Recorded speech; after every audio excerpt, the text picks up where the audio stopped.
инак душанбе гранд-слам 2025 дар қалби тоҷикистони соҳиби истиқлол шаҳри душанбе бо шукӯҳу шаомати хос оғоз гардид. дар ин мусобиқаи бонуфузи байналмилалӣ варзишгарони 27 давлат аз 4 қитъаи олам бо шумули 226 варзишгар иштирок намуда байни ҳам қувваозмоӣ менамоянд.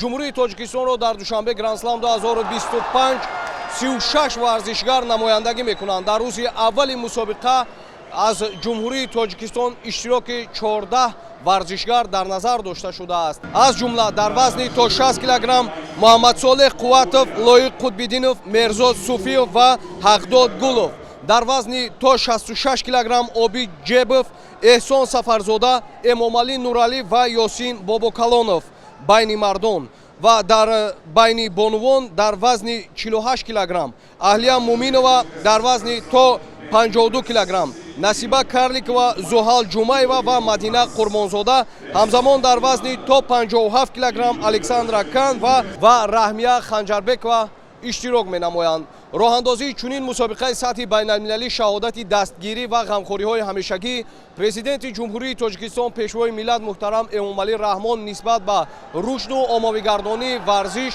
аз ҷумла варзиши намуди ҷудо ҳамчунин дастгириву ҳавасмандсозиҳои ҳамешагӣ раиси маҷлиси миллии маҷлиси олии ҷумҳурии тоҷикистон раиси шаҳри душанбе муҳтарам рустами эмомалӣ мебошад.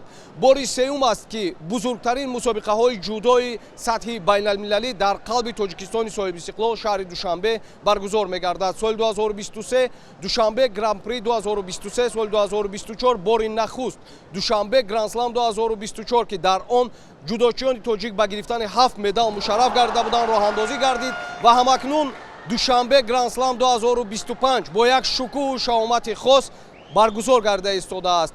омодагиҳо ҷиҳати роҳандозии ин мусобиқаи сатҳи бонуфуз дар қалби тоҷикистони соҳиби истиқлол сар аз буду боши варзишгарони олам дар сатҳи баланд қарор дорад. бовар аст ки дар ҷавоб ба ин ғамхорӣ, дар ҷавоб ба ин тадбирандешиҳо варзишгарони тоҷик аз худ маҳорати баланди касбӣ нишон медиҳанд ва дар ин мусобиқа низ ба гирифтани медалҳои нав мушарраф мегарданд ва медалҳои нав ба хазинаи варзишии мамлакат ворид менамоянд.